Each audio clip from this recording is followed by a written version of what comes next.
नमस्ते मित्रों। जीवन में हमें आदर्शोन्मुखी जीवन बनाने के लिए सदैव तत्पर रहना चाहिए, उसके लिए प्रयास करना होता है। आपने देखा होगा पानी का सहज स्वभाव होता है, वो नीचाई की तरफ जाता है, लेकिन यदि पानी को ऊपर चढ़ाना हो तो पावरफुल हॉर्स पावर की मोटर लगानी पड़ती है। इसी प्रकार से जीवन में अच्छे विचारों को धारण करने के लिए प्रयास करना होता है। गलत रास्ते पर जाने के लिए, हल्के विचारों को अपनाने के लिए कोई प्रयास नहीं करना पड़ता, वो सहज रूप में आते हैं। इसी प्रकार से कर्तव्य पालन को अपना सर्वश्रेष्ठ आदर्श मानना चाहिए। ईमानदारी को जीवन में स्थान देना चाहिए। इनके लिए कष्ट कठिनाई उठाने के लिए तैयार रहना चाहिए। यदि हम इनके लिए तैयार रहे और वो किया तो जीवन का सही सदुपयोग होगा। एक समय था जब कर्तव्य पालन के लिए हमारे देश की धराधाम पर लोग अपने प्राणों का बलिदान कर देते थे। कालांतर में समय बदला, बहुत सारे कारण हुए, विदेशियों का आक्रमण, हमारी संस्कृति का क्षरण, और उसमें कालांतर में ये हो गया, हम भौतिकता की चकाचौंध में इतने वो हो गए कि हमने संसार के सुख सुविधाओं को सब कुछ माना और आदर्शोन्मुखी जीवन को एक तरफ रख दिया। परम पूज्य गुरुदेव ने कहा है, भारत फिर से विश्व का गुरु बनेगा। विश्व का गुरु बनने के लिए यह आवश्यक है कि यहाँ के नागरिक आदर्शोन्मुखी जीवन जिए।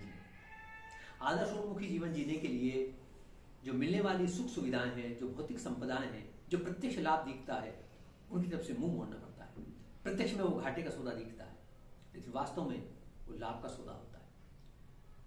जिन लोगों की भी हम जय जयकार करते हैं, जिन लोगों का नाम लेते हुए हमारे सीने घर उसे फूलते हैं, जिन लोगों का नाम लेते हुए हम अपने आप को हर्ष में पाते हैं, ऐसे समस्त लोगों ने सांसारिक सुख सुविधाओं को तुच्छ माना और आदर्शोन्मुखी जीवन को ऊंचा माना।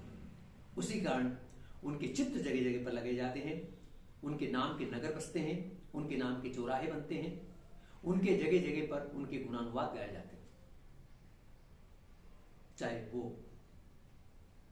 राजस्थान के आन बान शान मेवाड़ के महाराणा प्रताप हो, चाहे झांसी की रानी लक्ष्मीबाई हो, चाहे भगत सिंह हो, चाहे ईश्वरचंद्र विद्यासागर हो, चाहे स्वामी विवेकानंद हो, स्वामी दयानंद सरस्वती हो, इन सब लोगों ने अपने जीवन में भौतिक सुख सुविधाओं को तुच्छ मानते हुए आदर्शोन्मुख जीवन को प्रथम लक्ष्य पर रखा, और परिणाम यह हुआ कि वो लोगों के उसमें दिलो दिमाग पर आज भी राज करते हैं।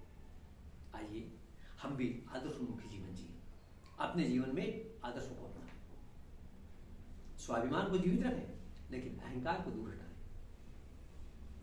ईमानदारी को रखें, छल से दूर रहें, प्रपंच से दूर रहें। हमारा जीवन सरल, हम दूसरों के लिए सरल बने। आदर्शोन्मुखी जीवन पर चलते हुए कष्ट कठिनाई को अपनाने में हर्ष का अनुभव करें, उसमें उद्वेग ना हो, उसमें विचलित ना हो, उसमें प्रसन्नता का अनुभव करें। यदि ऐसा हमने किया तो न केवल आत्मसंतोष प्राप्त होगा, न केवल हमारे घर परिवार के लोग हम पर गर्व करेंगे, बल्कि राष्ट्र, समाज ये भी गर्व करेगा और हमें एक आत्मसंतोष की प्राप्ति हो। आइए इसी प्रकार का जीवन जिए, और इसके लिए थोड़ा सा प्रयास करना होगा। प्रयास ये करना होगा जो जन्म जन्मांतरों की लंबे समय से चली आई, जो मस्तिष्क में विकृतियां छाई हुई है, उन विकृतियों को दूर हटाने के लिए प्रयास करना होगा और हठपूर्वक आदर्शोन्मुखी मार्ग पर बढ़ना होगा। जीवन में अपनाएं और आदर्श को जीवन में अपनाएं। उसके लिए संसार की जो सुख सुविधा है वो न मिले तो न मिले, लेकिन हमारे कदम सत्य मार्ग पर बढ़ेंगे, हमारे कदम आदर्श मार्ग पर बढ़ेंगे, ऐसा हम मन में संकल्प कर लें तो उससे सही जीवन का सदुपयोग हो जाएगा।